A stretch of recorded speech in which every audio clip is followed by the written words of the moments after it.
साथियों नमस्कार। आप सभी का पुनः स्वागत है आपके इस चैनल देसी रेलन टॉप यूट्यूब चैनल पर। साथियों, सहारा के डायरेक्टरों पर एक बार पुनः आफत बरसी हुई है। एक बार पुनः सरकार की तरफ से आज बड़ी कार्रवाई की गई।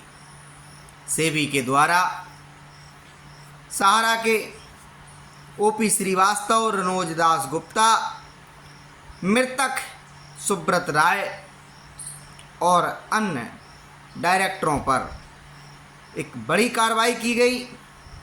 ये कार्रवाई सहारा प्राइम सिटी को लेकर की गई, जिसमें जनता का ओएफसीडी के माध्यम से 14,106 करोड़ रुपए बकाया है और उसी सिलसिले में ये कार्रवाई सेबी की तरफ की गई। साथियों, जैसा कि हम सभी को पता है कि 2008-9-10 के दरमियान सहारा समूह ने सहारा रियल एस्टेट कॉरपोरेशन लिमिटेड, सहारा हाउसिंग इन्वेस्टमेंट कॉरपोरेशन लिमिटेड के माध्यम से निवेशकों से पैसे जुटाए। तब से लेकर सहारा समूह बर्बादी के कगार पर पहुंच गया और इन्होंने कानून तोड़ने के रिकॉर्ड तोड़ दिए। मित्रों, सहारा इंडिया परिवार जिस संस्थान का नाम है, आज़ादी के बाद जितने कानूनों का इन्होंने वायलेशन किया, उतना आज दिन तक आज़ादी के इतिहास में किसी भी व्यक्ति, किसी भी संस्थान के द्वारा इस प्रकार का क्राइम नहीं किया गया। इनके तौर तरीकों के कारण न सिर्फ सहारा इंडिया परिवार बर्बाद हो गया, बल्कि सहारा के डिपॉजिटर बर्बाद हो गया।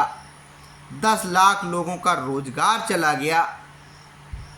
सहारा के डायरेक्टरों को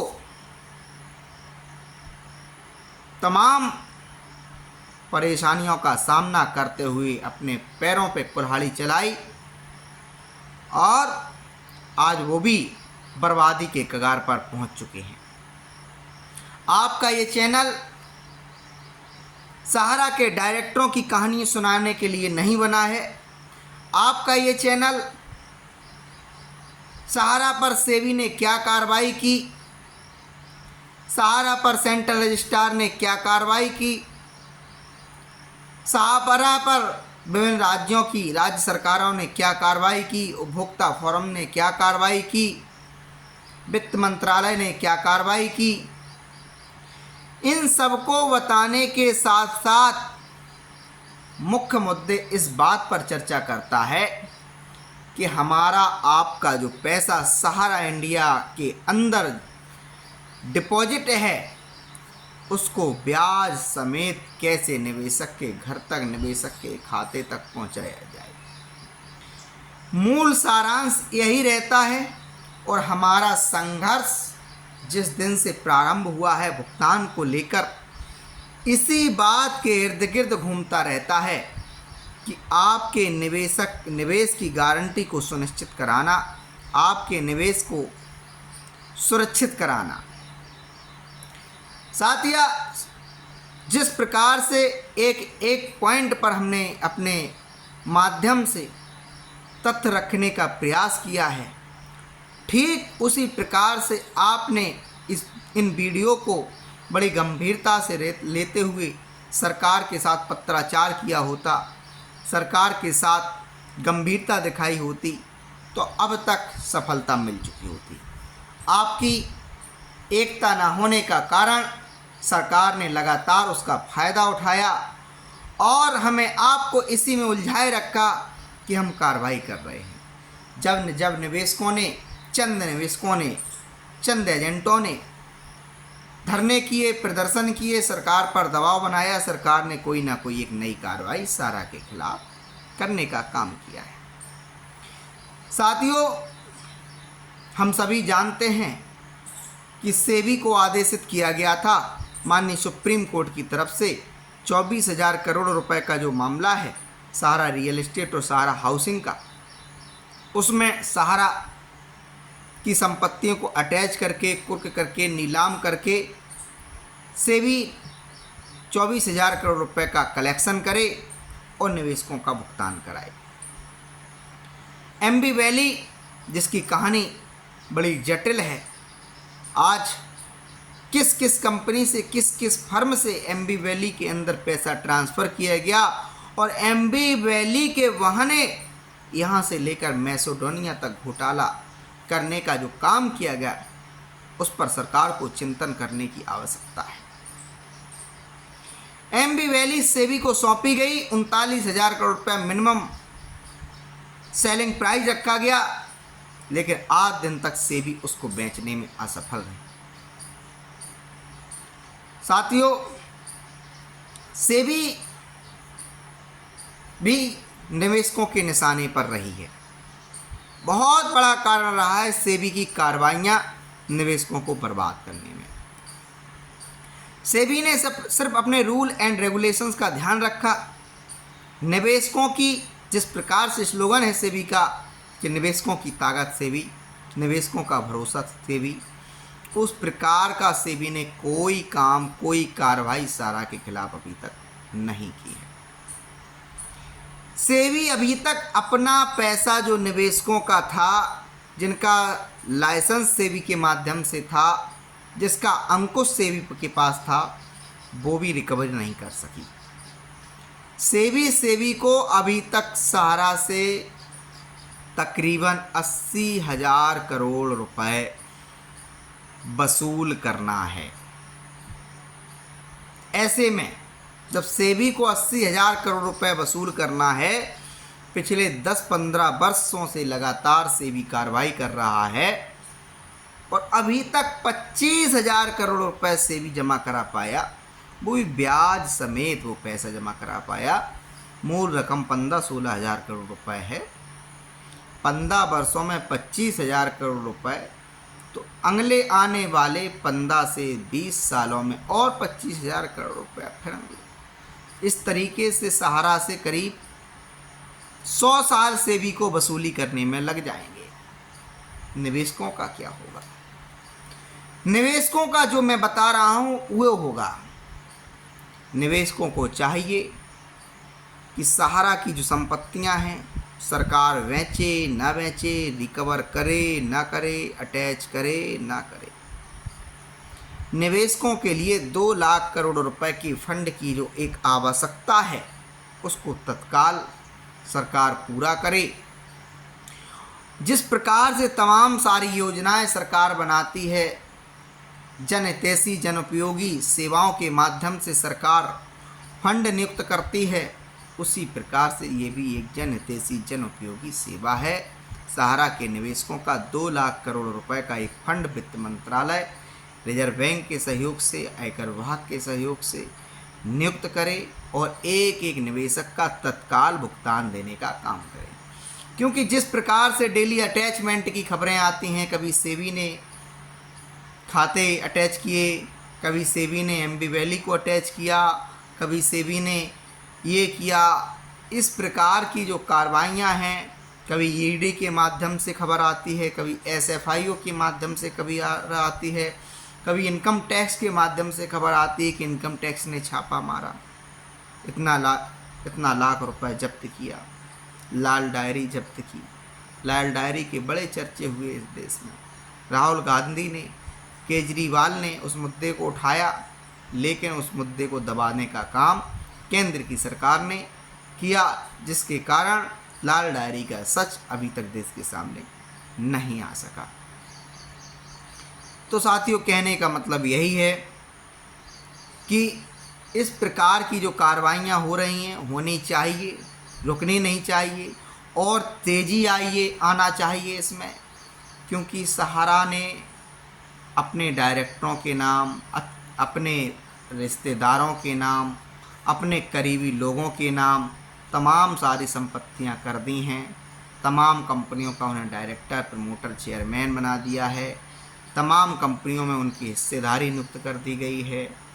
इस कारण से यदि कार्रवाई जिस प्रकार से चल रही है, इस प्रकार से यदि चलती रही तो सरकार कुछ भी रिकवर नहीं कर पाएगी और धीमे धीमे अलग अलग माध्यम से, अलग अलग व्यवस्थाओं के तहत सहारा इंडिया परिवार के शीर्ष प्रबंधन के लोग उन संपत्तियों को बेचने का काम करेंगे, एक दूसरे के नाम दस्तावेज बैनामा पंजीकृत कराने का काम करेंगे। इसलिए साथियों, सजग रहिए, तेज़ी से लगातार सीपी ग्राम पोर्टल का उपयोग करते रहिए। ये रामबाण औषधि है आपके लिए। सीपी ग्राम पोर्टल, सीपी ग्राम पोर्टल, यूट्यूब से जाकर जानकारी कर लें सीपी ग्राम पोर्टल क्या है। इंटरनेट गूगल के माध्यम से जानकारी कर लें सीपी ग्राम पोर्टल क्या है।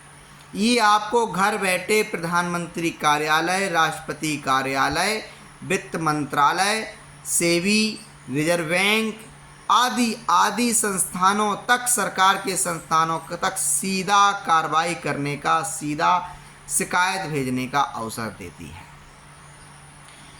साथियों, जिस प्रकार से सहारा के निवेशक हैं, यदि प्रत्येक दिन 10 मिनट अपने भुगतान की लड़ाई के लिए कार्य करना प्रारंभ करें, हाथ पर हाथ रखने से अच्छा है अपने लिए काम करें, सरकार को अवगत कराएं अपनी पीड़ा से।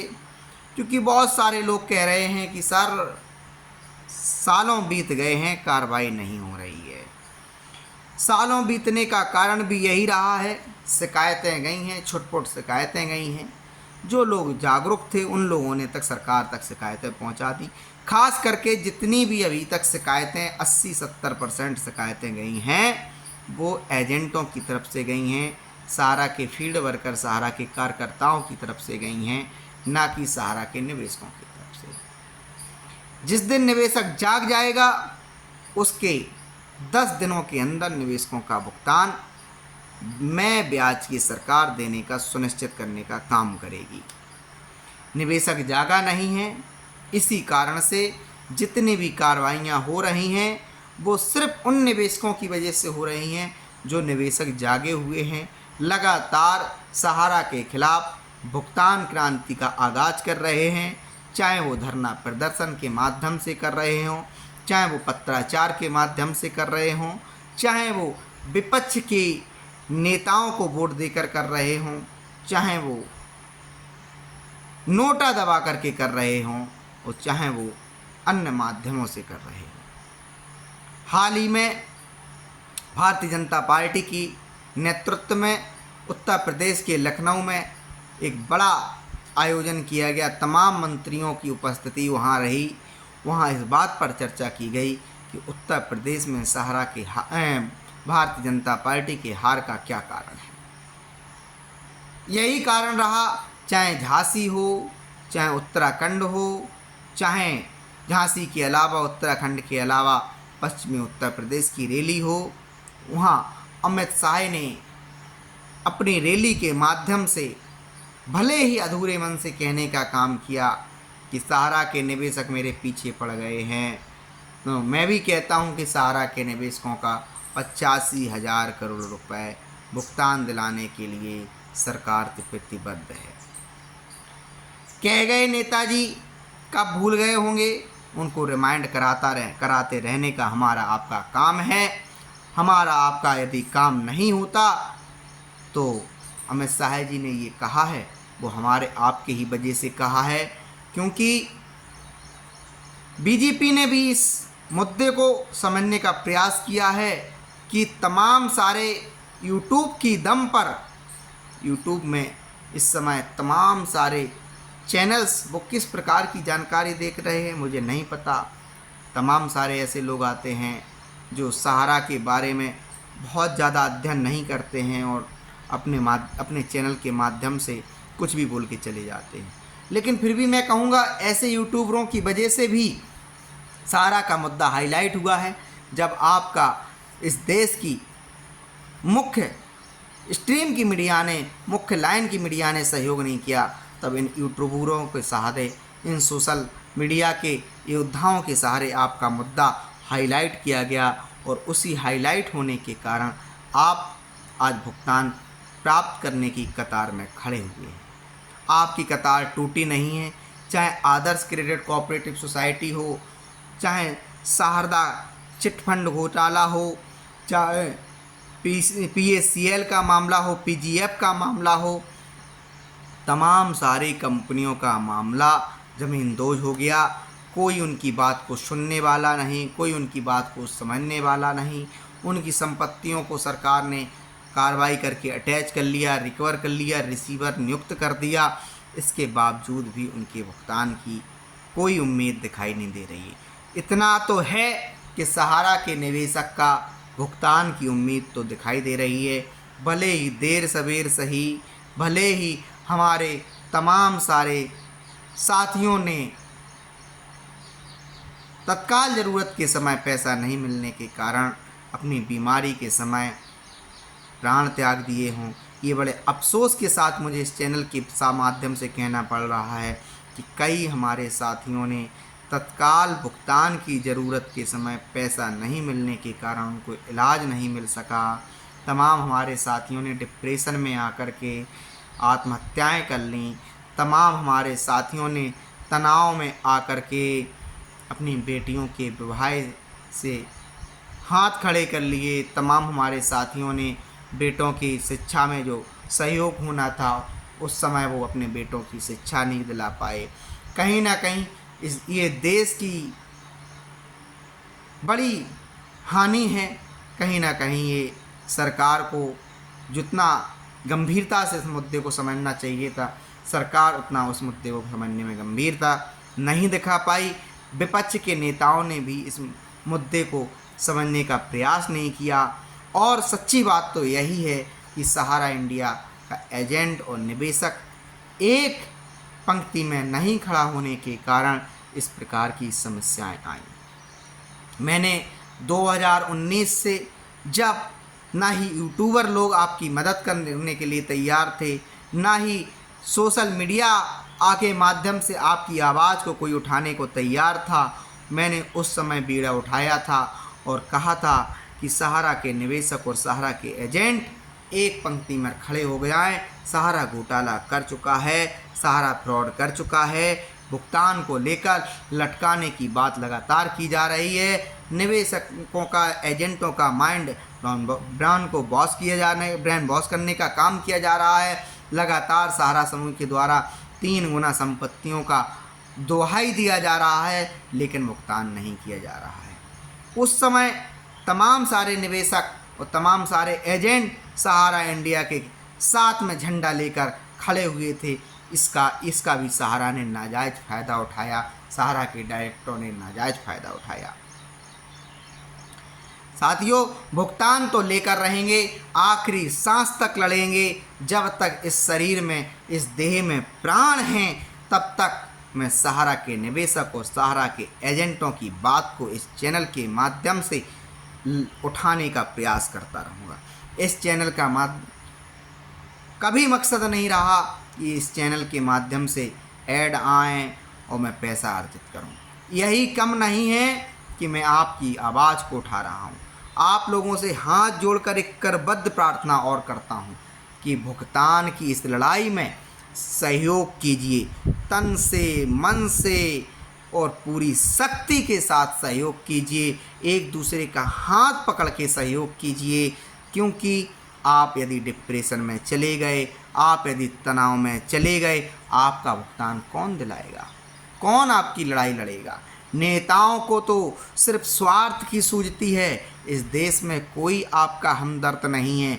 भले ही माँ भारती को प्यार आप लोग उन नेताओं से कई ज़्यादा गुना करते हैं, जो नेता संसद की दहलीज पर कदम रख कर के आपके वोट की ताकत के कारण मौज मस्ती कर रहे हैं।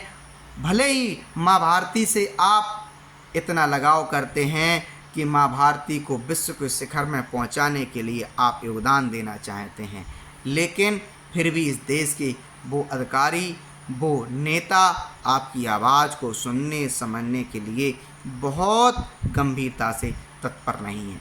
इसलिए मैं आप लोगों से प्रार्थना करता रहा हूँ कि आप लोग तनाव मुक्त रहें। एजेंट दोष निवेशक का मत दें, निवेशक दोष एजेंट का मत दें। सच्चाई तो यही है कि आपके एजेंट का इस मामले में 1% भी दोष नहीं है। भले ही तमाम क्रिया प्रतिक्रियाएं उस एजेंट के माध्यम से आपके साथ की जा रही हैं, वो आपका फ़ोन रिसीव नहीं कर रहा है, वो गांव छोड़ कर के चला गया है, वो बाहर जा कर के धंधा करना लगा है, व्यापार करने लगा है, लेकिन उस एजेंट की अपनी मजबूरियां हैं, उसका भी अपना परिवार है। यदि वो कुछ नहीं करेगा तो वही ऑप्शन बचता है जो बहुत सारे हमारे जो साथियों को नहीं करना चाहिए था उन्होंने कर लिया। डिप्रेशन में जा कर के, तनाव में जा कर के आत्महत्या करने का काम किया। साथियों, अधिकांशतः जो आत्महत्या करने वाले लोग हैं, मैंने उनकी भी सूची देखी है, वो अधिकांशतः एजेंट लोग ही हैं। तो इसलिए जो लड़ाई हमें आपको साथ मिलकर लड़नी चाहिए, उसमें एक दूसरे का हाथ पकड़ें, ना कि एक दूसरे पर बहाना बना करके एक दूसरे के खिलाफ साजिश रचने का काम करें, एक दूसरे को नीचा दिखाने का काम करें। एजेंट की भी तमाम गलतियां हैं तो निवेशकों की भी तमाम गलतियां हैं। तमाम सारे निवेशक हमारे चैनल पर आकर कमेंट करते हैं कि जब सहारा बंद हो रहा था तब भी निवेशक का पैसा एजेंट ने कलेक्शन करके सहारा में बॉन्ड कराने का काम किया, पासबुक दिलाने का काम किया। साथियों, सहारा यदि बंद हुआ होता, जैसे कि दिल्ली हाई कोर्ट के आदेश पर सहारा की सोसाइटियों पर जब से प्रतिबंध लगा है तब से कलेक्शन भी बंद हो गया है, नए खाते भी खुलना बंद हो गए हैं, बॉन्ड भी जारी होना बंद हो गए हैं। तो एजेंट आपको कोई सर्टिफिकेट, कोई पासबुक बंद होने के बाद अपने घर से उपलब्ध नहीं करा सकता, ना ही कराया। कहीं ना कहीं आपके दिमाग में ये गलत भ्रम बैठा दिया गया है कि सहारा के बंद होने के बाद भी कलेक्शन किया गया, क्योंकि तमाम सारे ऐसा यूट्यूबरों को जानकारी ना होने के कारण उन्होंने, सहारा हो या अन्य संस्थान हो, हर संस्थान की तमाम कंपनियां होती हैं, तमाम फर्में होती हैं, तमाम व्यापार होते हैं। इसी प्रकार से सहारा का भी था, सहारा की भी अलग अलग, बशर्ते सहारा ने किया क्या है, घोटाले पे घोटाला, गुमराहे पे गुमराहे, एक दस्तावेज को दूसरी कंपनी में, दूसरी कंपनी को तीसरी कंपनी में। जो सहारा की रियलिटी है, क्योंकि मैंने सहारा के एजेंटों से बहुत बात की है, सहारा के निवेशकों से बहुत बात की है, और उन्हीं बातों पर जब मैं कंक्लूजन पे पहुंचता हूं तब आप लोगों के समक्ष इन तमाम सारी बातों को रखने का प्रयास करता हूं। साथियों, सीपी ग्राम पोर्टल को अपना हथियार बनाइए, ट्विटर को अपना हथियार बनाइए, सोशल मीडिया को अपना हथियार बनाइए, और सहारा के भुगतान की आवाज़ को बुलंद करने का काम कीजिए, क्योंकि यही वो माध्यम हैं जिनकी वजह से आपका भुगतान की रास्ता प्रशस्त होने का काम करेगी। निर्वाचन आयोग को वह भी भेजिए कि मतदान का हम लोग बहिष्कार करेंगे। जब करोड़ों करोड़ों शिकायतें प्रत्येक दिन, ऐसा नहीं है कि आज आपने सीपी ग्राम पोर्टल पे प्रधानमंत्री कार्यालय को शिकायत भेज दी तो कल चुप हो जाइए। कल आप वित्त मंत्रालय के लिए लिखिए। सीपी ग्राम पोर्टल के माध्यम से सारे मंत्रालय जुड़े हुए हैं, सारे विभाग जुड़े हुए हैं। जब वित्त मंत्रालय को अगले दिन लिख लें तो अगले दिन रिजर्व बैंक को लिखिए, सहकारिता मंत्रालय को लिखिए, सेबी को लिखिए, राज्य की सरकारों को लिखिए। कलम में वो ताकत होती है कि कलम की ताकत की दम पर माननीय सुप्रीम कोर्ट चल रहा है, राज्यों के हाई कोर्ट चल रहे हैं, लाठी की ताकत पर थोड़ा पुलिस उपयोग करती है तो पुलिस अधिकारियों पर भी कार्रवाई हो जाती है। भले ही आपको हमारे इस वीडियो के माध्यम से आपको लगे क्या भाषण देने का काम करते हैं, क्या लेक्चर देने का काम करते हैं, इससे हो क्या जाएगा, जो आप कह रहे हैं वो तो मैं सालों से कर रहा हूँ। यदि सालों से हो रहा होता, चंद मुट्ठी भर लोगों की लड़ाई, चंद मुट्ठी भर लोग लड़ाई, पूरे देश की लड़ाई लड़ रहे हैं, ये कैसे सफलता प्राप्त हो सकती है?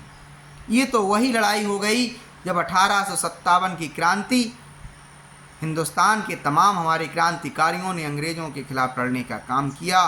तमाम सारे लोगों ने उसमें गद्दारी की, तमाम सारे लोगों ने एक दूसरे के खिलाफ साजिशें रचने के काम किया। पूरे हिंदुस्तान 1857 की क्रांति में एक नहीं हो सका और अंग्रेज़ों ने 1857 की क्रांति को विफल करने का काम किया।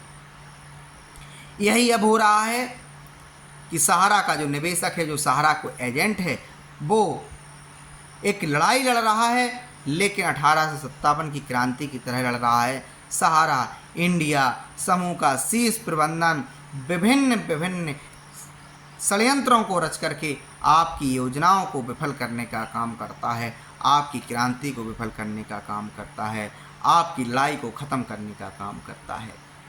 हमें आज़ादी की लड़ाई की तरह ये लड़ाई लड़नी पड़ेगी।